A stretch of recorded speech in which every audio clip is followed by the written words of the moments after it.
할렐루야.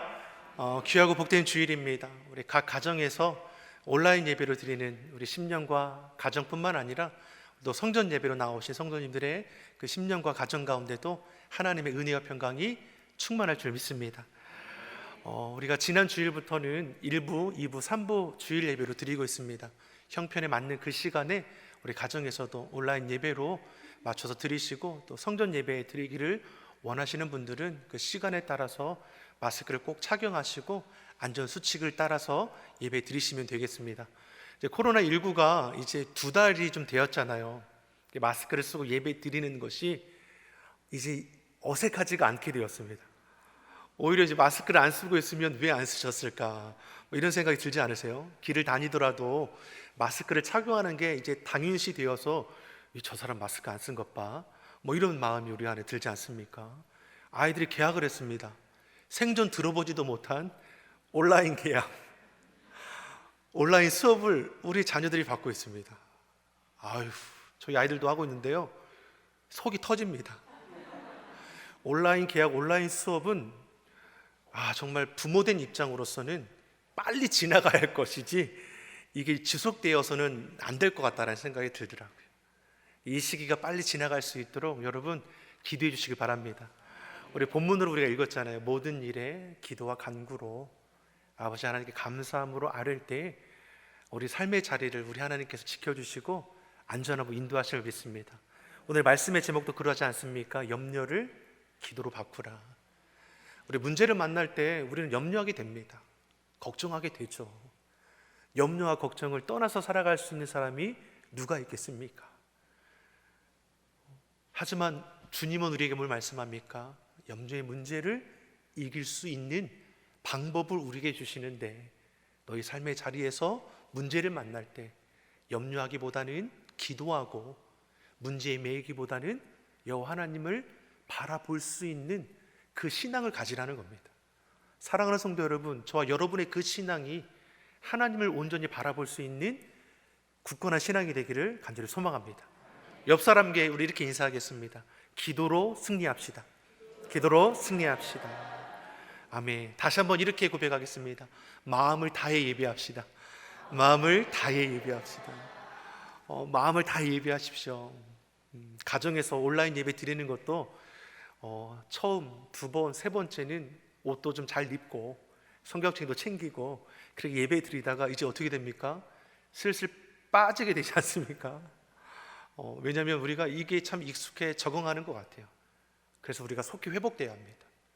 여러분, 이 나라의 민족을 위해서 기도해 주십시오. 예배가 속히 회복될 수 있도록. 그래서 우리 성전 예배가 빨리 회복되고 우리 기도 신앙과 말씀 신앙이 회복될 수 있도록. 어떻게 보면 지금의 위기가 우리 신앙을 더욱더 견고히 다질 수 있는 기회도 될 수 있어요. 왜냐하면 시간이 있지 않습니까? 그 시간에 성경 통독을 예전에는 한 장만 했다면 여러분 2장도 읽고 3장도 읽고, 기도도 1, 2분 하는 게 그쳤다면 생각날 때마다 기도하고, 우리 가정을 기도의 골방을 만들고, 성경 필사하시는 분들도 1, 2장 쓰던 것들이 시간에 여유가 있으니까 3장도 쓰고 4장도 쓰고, 아멘 안 나와도 괜찮습니다. 5장도 쓰고. 왜냐하면 이 시간이 우리의 그런 은혜의 마음이 있길 소망합니다. 그래서 지치고 낙심되는 이 시기지만, 소망이 없는 것 같지만 이때는 곧 지나가지 않습니까? 지금 이제 매일매일 확진자 수가 이제 20명대로 줄어들지 않았습니까? 더 좋아지겠죠. 사회적 거리두기가 오늘까지인데 연장한다는 얘기가 있지만, 저희가 연장되더라도 그 시간에 저희가 조금 더 안전을 위해서 조심한다면 이 시기가 금방 지나가게 되죠. 여러분, 많이 안전을 위해서 동참해 주시고 또 따라 주셔서 이 시기가 빨리 지나가서 정말 웃으면서 마스크가 아닌 손으로도 악수할 수 있고 포옹할 수 있는 그때가 빨리 올 줄 믿습니다. 오늘 본문에 보니까 사도 바울이 4절에 우리에게 뭘 말씀합니까? 주 안에서 항상 기뻐하라. 그리고 6절에서는 어떻게 말씀합니까? 이러한 자는 아무것도 염려할 것이 없다라고 말씀합니다. 기쁨이 염려를 이기는 것 같아요. 기쁨과 염려는 함께하지 못합니다. 우리가 주님 안에서 기뻐하는 일이 많아지면 많아질 수 있도록 우리 염려는 물러가게 되어 있습니다. 오늘 본문을 통해 사도 바울은 믿는 자가 대체 염려할 것이 무엇이냐? 우리에게 이것을 묻고 있습니다. 모든 일에 기도와 간구로 하나님께 아뢰는 그 자의 마음과 생각을 하나님께서 평강으로 지켜주시는데 염려할 이유가 무엇이냐고 우리 바울은 우리에게 도전을 주고 있는 것입니다.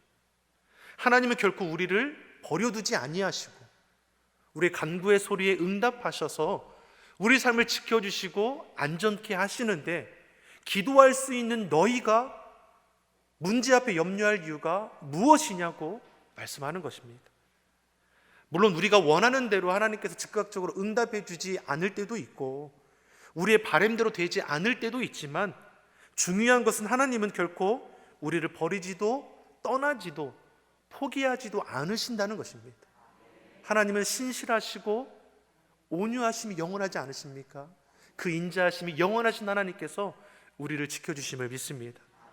우리는 언제나 하나님의 사랑과 주권적인 돌보심 안에 있다라는 것입니다. 그러니 사도 바울이 뭘 말씀합니까? 염려할 것이 없다라는 것입니다. 옆 사람과 이렇게 도전하겠습니다. 염려할 것이 없습니다. 아멘이십니까? 이렇게 붙여서 하겠습니다. 주님과 함께라면 염려할 것이 없습니다. 주님과 함께라면 염려할 것이 없습니다. 아멘이시죠? 주님이 나와 함께 하시는데 우리가 염려할 것이 무엇입니까?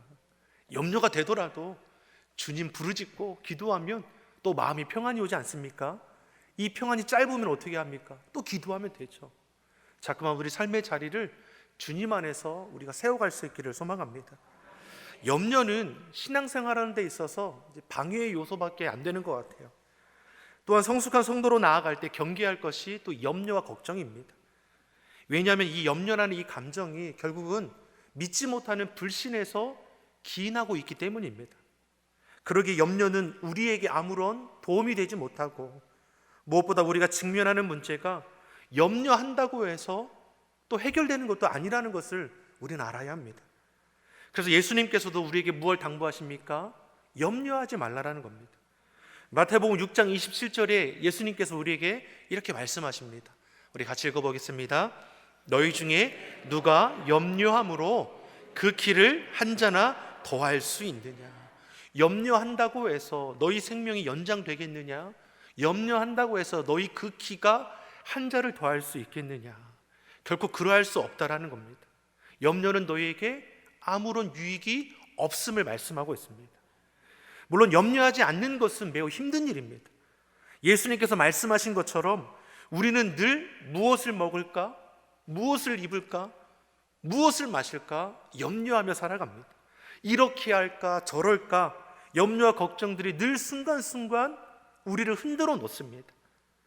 염려하지 않아야 함을 알지만 어느덧 보면 염려하고 있는 내 자신을 발견하게 됩니다. 그래서 믿는 우리는 이 염려에 대항하는 훈련을 늘상 할 수 있어야 합니다. 염려를 이기는 것은 거저되지 않습니다. 염려를 이기는 방법을 우리는 지속적으로 훈련해야 합니다.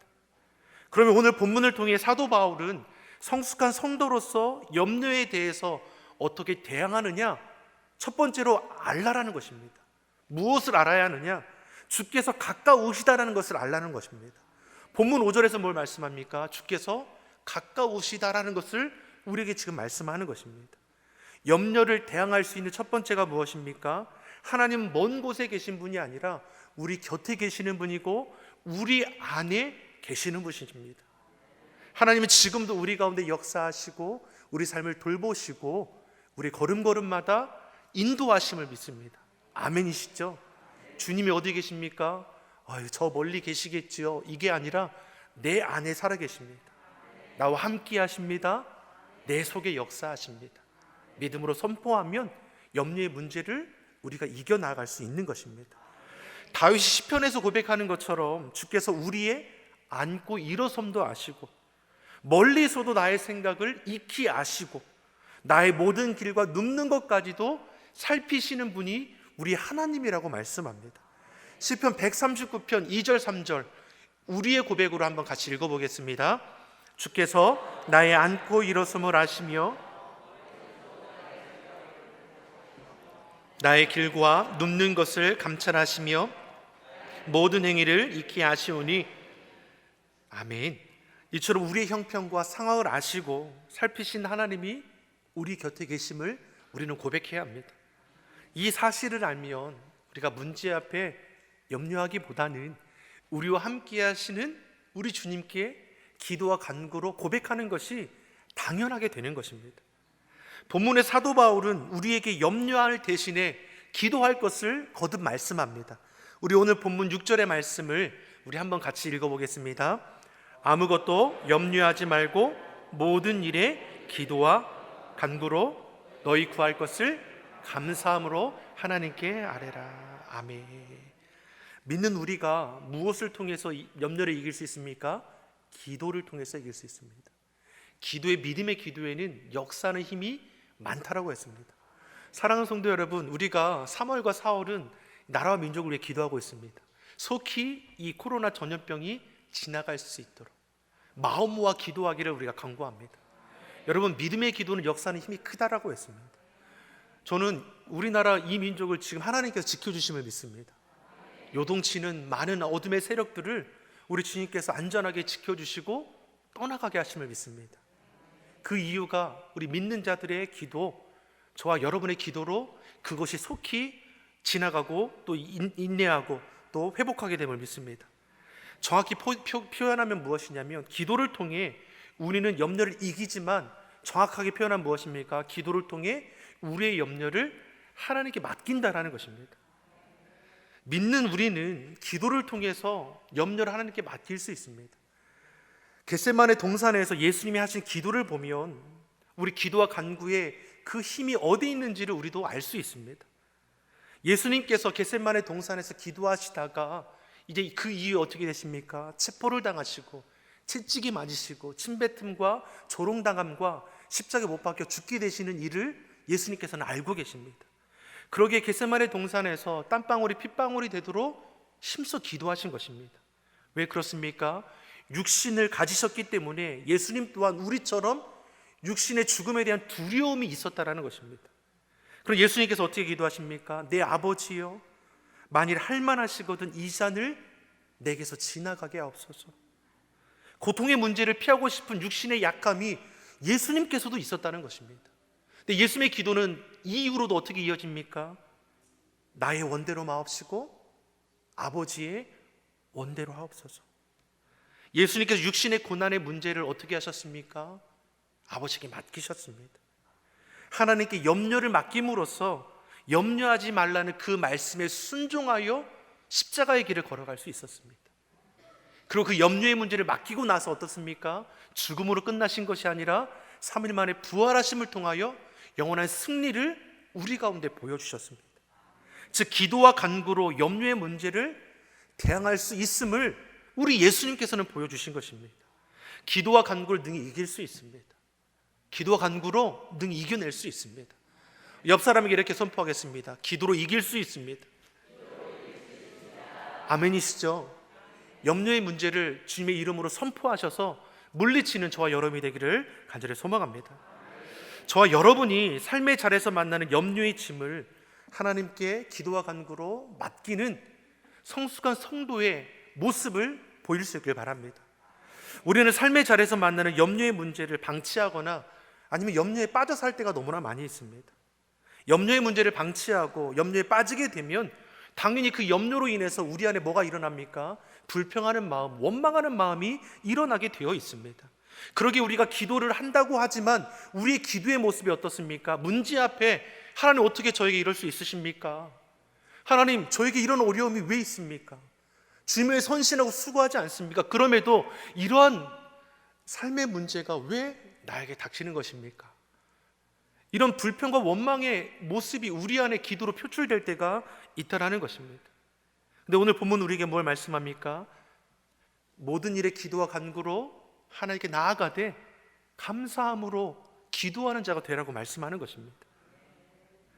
4절과 우리 본문 6절의 말씀을 다시 한번 같이 읽어보겠습니다. 다시 한번 읽겠습니다. 아무것도 염려하지 말고 오직 모든 일에 기도와 간구로 너희 구할 것을 감사함으로 하나님께 아뢰라. 지금 바울은 기도해야 한다고 말씀합니다. 염려를 이기는 길이 기도라는 것을 말씀했습니다. 우리도 그것을 알고 있습니다. 하지만 기도하되 어떻게 기도합니까? 불평으로도 기도할 수 있는 거고 원망의 마음으로도 기도할 수 있는 것입니다. 하지만 바울은 우리에게 어떤 도전을 줍니까? 감사로 기도할 수 있기를 바라는 겁니다.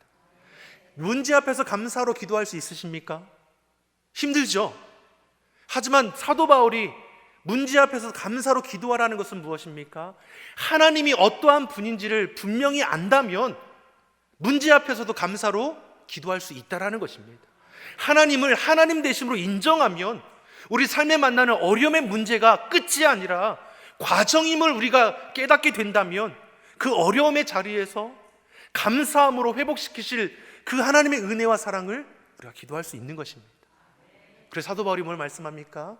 문제 앞에서 기도하되 회복시키신 하나님을 기대하며 문제 앞에서도 우리를 견고히 지켜주실 하나님께 감사함으로 기도하라고 우리에게 말씀하는 것입니다. 불평과 원망의 마음이 아니라 우리가 감사함으로 간구하는 우리들의 삶이 되기를 간절히 소망합니다. 바울이 욥의 가정을 우리가 생각해 볼 때 어떻습니까? 하루아침에 자녀들이 다 죽고 가진 모든 것도 다 날아가 버렸습니다. 남은 것이라고는 고름과 가려움으로 몸부림칠 수밖에 없는 자신의 몸뚱이하고 차라리 하나님을 원망하고 죽어버리라는 이 아내의 그 저주의 말밖에 없었습니다. 그러한 욥이 욥기 1장 21절에서 고백하는 것이 무엇입니까? 우리 같이 한번 보겠습니다. 같이 읽겠습니다. 주신 자도 여호와시요 취하신 자도 여호와시니 여호와의 이름이 찬송을 받으실지어다. 아멘. 욥이 문제 앞에서도 뭘 하고 있는 겁니까? 하나님을 인정하는 것입니다. 주신 자도 하나님이시고 취하신 자도 하나님이십니다. 나된 모든 것이 하나님의 은혜임을 고백하며 주님께 맡기는 겁니다. 그리고 그 이후에 이 욥의 고백이 어떻게 바뀌어집니까? 욥기 23장 10절에서 우리에게 이렇게 고백합니다. 우리의 고백으로 한번 같이 읽어보겠습니다. 나의 가는 길을 오직 그가 아시나니 그가 나를 단련하신 후에는 내가 정금같이 나아오리라. 아멘. 확신하죠. 하나님의 살아계심과 인자하심이 영원함을 확신하며 고백하는 겁니다. 저와 여러분이 염려의 문제, 절망의 문제 가운데에서도 그것이 불평과 원망의 이유가 되지 않기를 바랍니다. 성숙한 성도로서 모든 일에 하나님을 인정하고 하나님의 선하시고 도우심의 그 손길이 변함없이 우리 가운데 임할 것을 믿음으로 고백하며 감사로 나아가길 바랍니다. 이것이 오늘 본문에 우리 바울이 우리에게 주시는 염려를 이기는 방법입니다. 주님께서는 멀리 계신 분이 아니라 우리와 함께 계시고 우리 함께 계심을 통해서 우리를 인도하시고 염려를 이기는 기도는 감사의 기도가 되어야 한다고 우리에게 말씀합니다. 그러면 우리에게 어떻게 하나님께서 은혜를 더하신다고 말씀합니까? 본문 7절의 말씀을 같이 한번 읽어보겠습니다. 7절의 말씀을 같이 보겠습니다.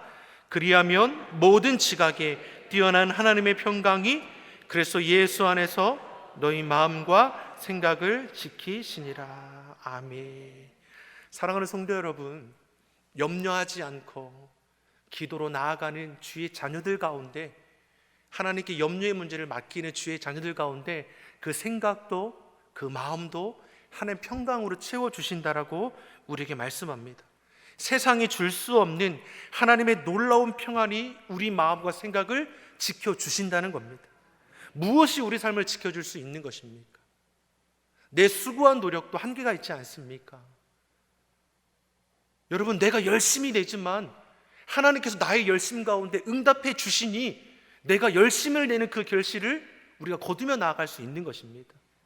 나의 나아갈 길을 누가 하십니까? 우리 하나님께서 하십니다. 내가 계획하는 것 같지만 나의 인생의 걸음을 인도하시는 분이 우리 하나님이십니다. 그것을 고백할 수 있는 것이죠. 요한복음 14장 27절에서도 하나님께서 주시는 평강에 대해서 우리 주님은 이렇게 말씀하셨습니다. 같이 읽어보겠습니다. 평안을 너희에게 끼치노니 곧 나의 평안을 너희에게 주노라. 내가 너희에게 주는 것은 세상이 주는 것 같이 아니하니라. 너희는 마음에 근심도 말고 두려워하지도 말라. 아멘. 어떤 폭풍우가 다가오고 비바람이 몰아쳐도 깊은 바닷속은 어떻습니까? 잔잔하지 않습니까? 평강이란 바도 깊은 이 바다와 같다라는 겁니다. 우리 인생의 바다에 어떤 염려의 문제가 몰아칠지라도 우리의 그 깊은 바다, 주님이 주시는 평강 안에 있으면 결코 우리는 요동할 이유가 없다라는 것입니다. 사랑하는 성도 여러분, 염려의 문제가 우리가 기도로 이길 수 있는 그러한 성숙한 성도의 삶이 되길 바랍니다. 우리는 삶의 자리에서 수많은 염려의 문제를 안고 살아갑니다. 그런데 그러한 염려의 문제 속에서도 우리가 요동하지 않고 평안할 수 있는 이유는 우리의 간구를 들으시는 우리 하나님께서 우리 마음도 우리 생각도 지켜주시기 때문입니다. 우리 안에 가까이 오시는 주님, 내가 문제 앞에서도 하나님 되심을 인정하고 하나님의 도우심을 구하며 믿음으로 기도할 때 우리의 기도를 하나님께서 들으시고 우리의 염려를 다 맡아주심으로 내 마음을 평안하게 하시고, 문제가 해결되어서 평안한 것이 아니라 우리가 맡기니까 하나님께서 우리 삶을 평안하게 하시고 그 삶의 문제를 하나하나 하나님께서 해결해 주시고 이끌어 주심을 믿습니다.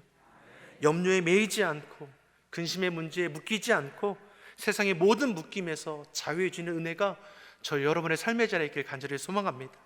주님과 동행함을 통해서, 주의 이름을 부르짖는 자를 통해서 하나님께서 약속하신 평강의 복을 저와 여러분의 삶의 자리에서 누리고 나아가기를 예수님의 이름으로 축원합니다. 기도하겠습니다. 사랑의 하나님 아버지, 우리의 삶의 자리에서 만나는 모든 염려의 문제를 주님께 다 맡깁니다. 이 시간 선하신 하나님의 손길을 바라보며 감사로 기도하는 우리의 간구를 들어 응답하여 주시옵소서. 주님 안에서 회복이, 치료가, 또한 변화가 일어나게 하여 주시옵소서. 주님 주신 놀라운 평강의 복을 받아 누리게 하시고 예수님을 닮은 성숙한 그리스도인으로 살아갈 수 있는 우리 모두가 되게 하여 주시옵소서. 감사드리며 예수님의 이름으로 기도드립니다. 아멘.